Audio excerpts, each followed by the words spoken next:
let's go watch it in 2D. No, let's go watch it in 3D. But if we watch it in 3D, then is it worth the cost?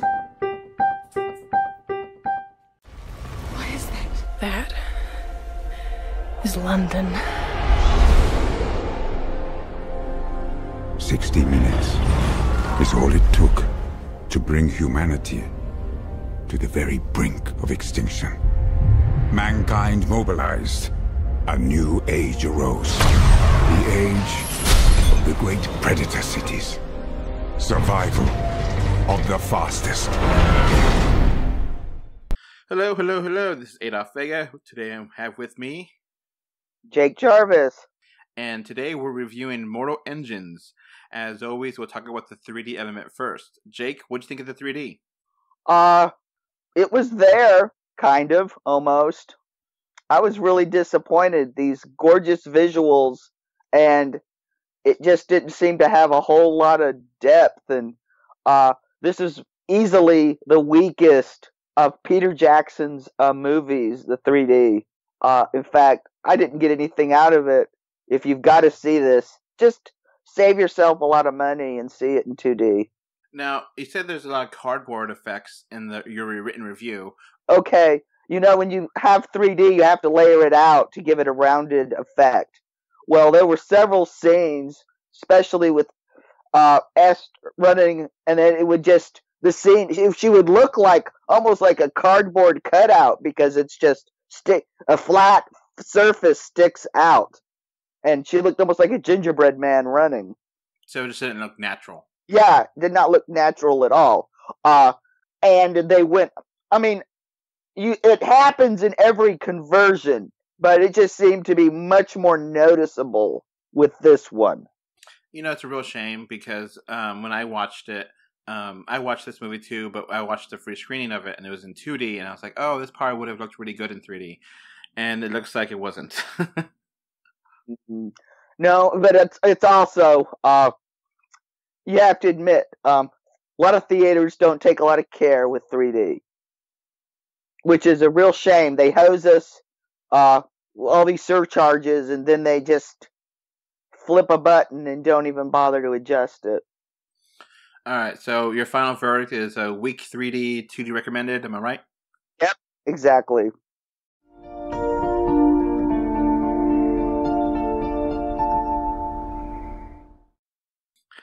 All right, so got into the movie itself. I had no idea what Mortal Engines was before I watched this movie. I'd never read the book, never heard about it. This was completely new to me walking in. What about you? Yeah, I had heard of it, but I hadn't read it. So it's written by Philip Reeves. I don't even know who that person is. I've never heard of his work. Have you heard of any of his other work? Nope. Now, is it done by Peter Jackson or not? Because it's kind of, they're advertising it, but... He produced it. His partner, Christian Reeves, he worked with him on the Lord of the Rings movies. This is his, I don't know if it's his actual directorial debut or just his a big Hollywood feature debut. But he was the actual director. So, this movie takes place in the deep future. It's a little bit hard to put a date on here because they never really tell you. At least that's what I got. Did you get a date frame when this movie is supposed to take place? Just a thousand years after the 60-minute war. Which is apparently World War III. Yeah. We're assuming it's World War III. And there's like super machines that are like could destroy everything, and after those events happen, then people go into, I kind of compared it to like cars, but like giant city level cars, and they'll just roam the earth and then gobble up other cars, and what they call, I think it was like municipal digestion or something. Yeah. Terry Gilliam did a short film that played before The Meaning of Life, which basically had people sailing around in buildings and acting like pirates. And And this movie kind of reminded me of that, except they took it into a more steampunk aesthetic. Future steampunk at that, because steampunk is actually supposed to be in the past. But Yeah, yeah. Victorian, but a lot of the technology they used in here was very analog and very much of the era. So, and a lot of the flourishes and stuff were it wasn't exact steampunk. I mean, it's not like the TV show Wild Wild West or anything like that. The movie too, yeah. Well, the TV show more than the movie. I don't want to get people curious. Don't. If you're curious about seeing the Will Smith Wild Wild West, my word of advice, don't do it. It's kind of like a guilty pleasure for me. It's Okay. so stupid, but I kind of like it. Well, it is better than this movie. I will say that. All right, so getting onto the plot, it's okay. Until like halfway through this movie, I don't know what the hell's going on. Were you lost here or is it just me? I didn't even care.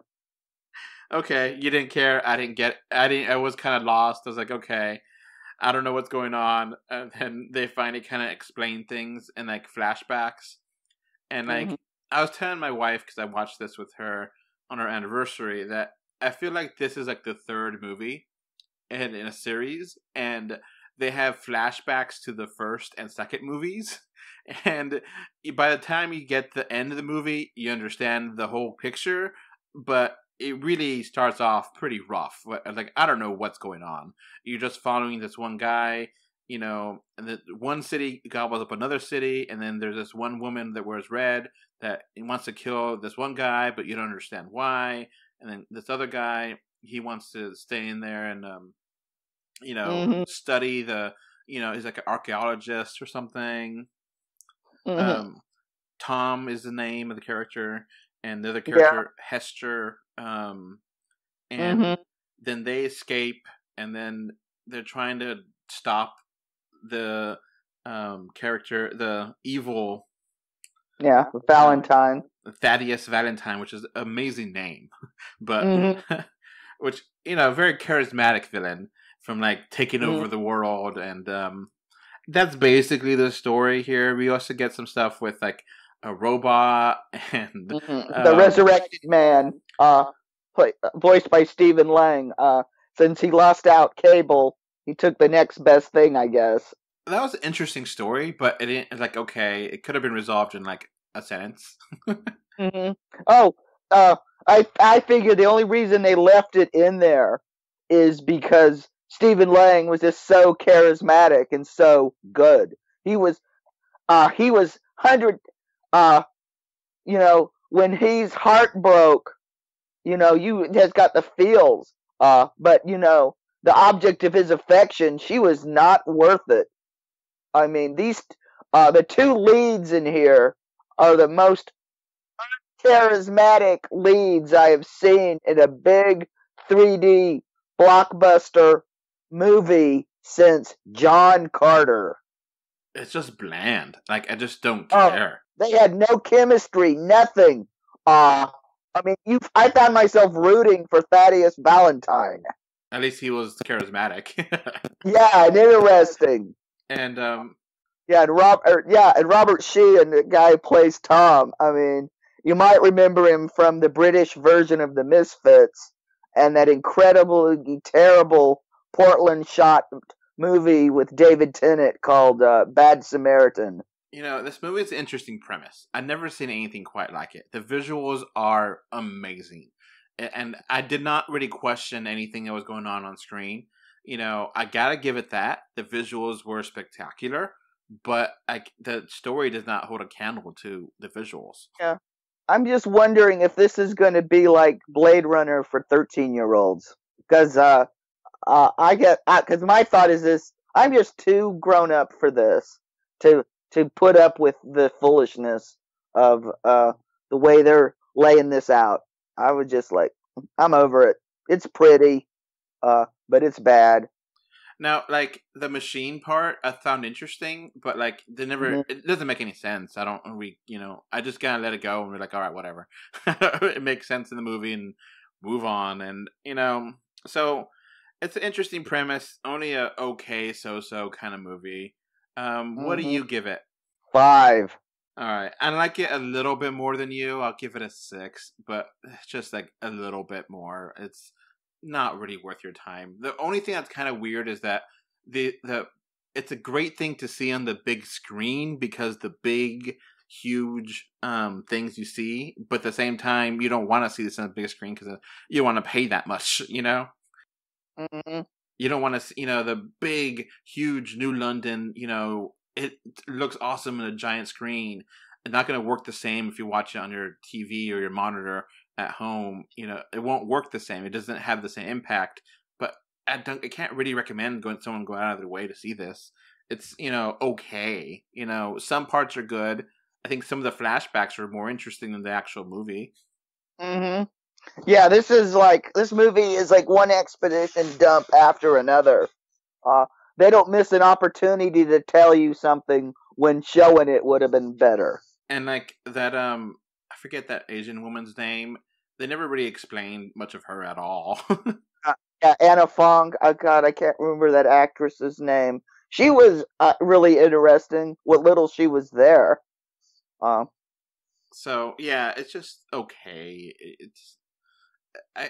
I could see how some people think this is the worst movie of the year. I don't think it's that bad. I think it's, I like it. It's not the worst. Trust me, this is not the worst movie of the year.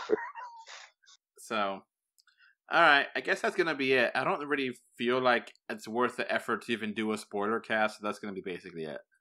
Yeah, exactly. Alright, bye. Bye. Alright, before this podcast ends, I want to give a thank you to my patrons. Right now, we have one patron, which is David from Spain, and I want to thank you for your financial support. Alright, so that's going to be it for this podcast. We now have a Patreon, and the link is in the description. Thanks for watching. And we are on Facebook, Twitter, Instagram, a little bit everywhere. Just look for us, 3D or 2D. And of course, review us on iTunes. And if you want to write us a letter, our email address is email3dortwo2d@gmail.com. So that's going to be it. Thanks for listening. Bye. Bye. Okay, bye. Bye, everyone.